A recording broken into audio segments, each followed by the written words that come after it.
The merchant and the camel.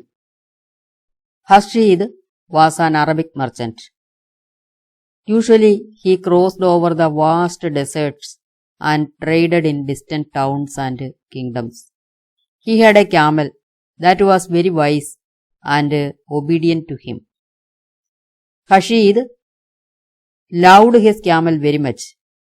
How much freight was loaded on it, it was not a problem to the camel. It carried all the loads to the places where the merchant wanted to go. In a winter season, the merchant had to tide over a very vast desert.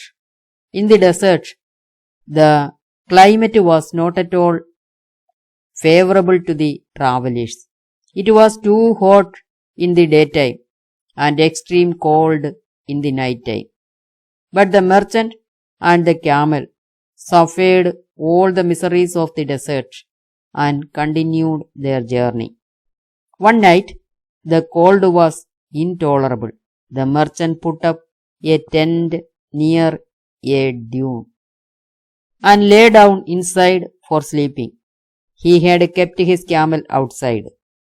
When it was midnight, the camel pushed its head into the tent and asked the merchant, "Master, let me keep my head inside the tent. I am freezing myself in the extreme cold wind that incessantly blows at me." The merchant was a benevolent man. He agreed and moved a little away to a corner to facilitate the camel's head to be rested. The camel inserted its head into the tent and lay still for some time. A little time later, the camel again asked the merchant, "Master, now my head is warm enough, but the other part of my body is suffering from severe cold. Let me put my forelegs too inside the tent." The merchant thought that it was not a problem. He agreed and moved a little more away for a camel's legs to be put inside.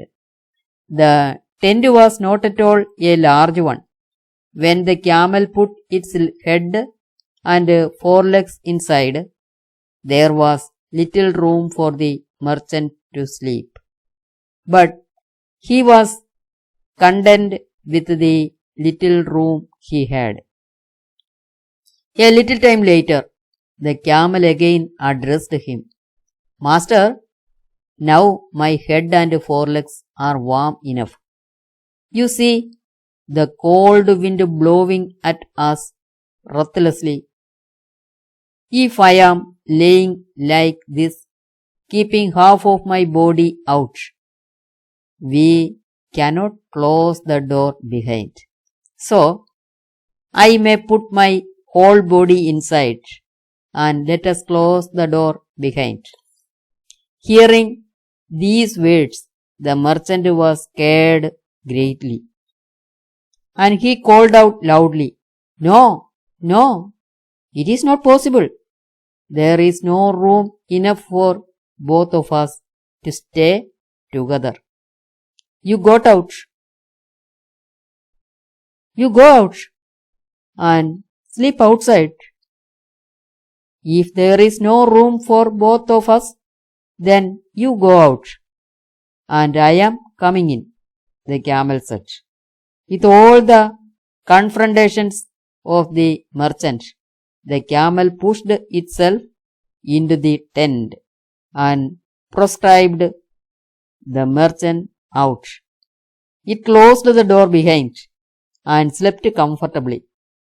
The merchant stood outside, not knowing what to do.